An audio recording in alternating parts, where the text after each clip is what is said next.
ত্রয়োদশ জাতীয় সংসদের সংরক্ষিত নারী আসন ঘিরে রাজনৈতিক অঙ্গনে যখন চলছে তীব্র হিসাব নিকাশ, তখন সেই দৌড়ে নতুন মাত্রা যোগ করেছেন দেশের সাংস্কৃতিক অঙ্গনের দুই জনপ্রিয় মুখ, কণ্ঠশিল্পী বেবি নাজনীন ও কনক চাপা।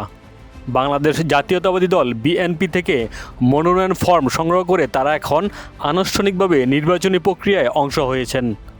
গত 10 এপ্রিল রাজধানীর নয়াপল্টনে বিএনপির কেন্দ্রীয় কার্যালয় থেকে মনোনয়ন ফর্ম বিতরণ শুরু হলে দলীয় নেতাকর্মী ও গণমাধ্যমে নজর ছিল বিশেষভাবে এই দুই শিল্পীর দিকে।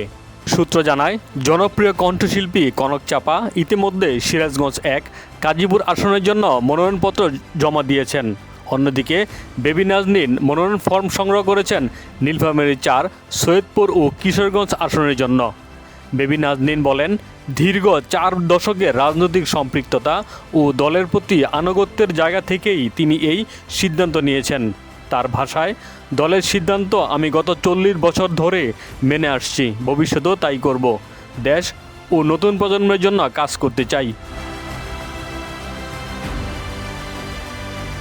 অন্যদিকে কনক চাপাও নিজের অবস্থান পরিষ্কার করে জানিয়েছেন, দলের প্রতি দীর্ঘদিনের নিষ্ঠা ও সাংগঠনিক সম্পৃক্ততা বিবেচনায় তিনি মনোনয়ন পাওয়ার ব্যাপারে আশাবাদী। একই সঙ্গে তিনি দল যে কোনো সিদ্ধান্ত নিলে তা মেনে নেবেন বলেও জানান।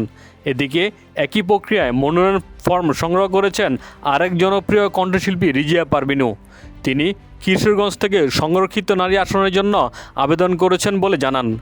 মনোনয়নপত্র জমা দেওয়ার পর তিনি গণমাধ্যমের সামনে নিজের রাজনৈতিক লক্ষ্য ও ভবিষ্যৎ পরিকল্পনা তুলে ধরেন।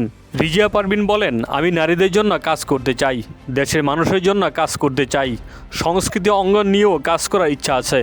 আমার এলাকায় দীর্ঘদিন সামাজিক নানা কাজের সঙ্গে যুক্ত আছি। তিনি আরও জানান, সংসদ সদস্য নির্বাচিত হলে তার প্রধান অগ্রাধিকার থাকবে নারী অধিকার, শিক্ষা ও সংস্কৃতি খাত। 90-এর দশক থেকে অসংখ্য জনপ্রিয় গান উপহার দিয়ে শ্রোতাদের হৃদয়ে জায়গা করে নেওয়া এই শিল্পীর মতে এবার সুরের মঞ্চ থেকে সরাসরি জনগণের সেবায় যুক্ত হওয়াই তার নতুন লক্ষ্য।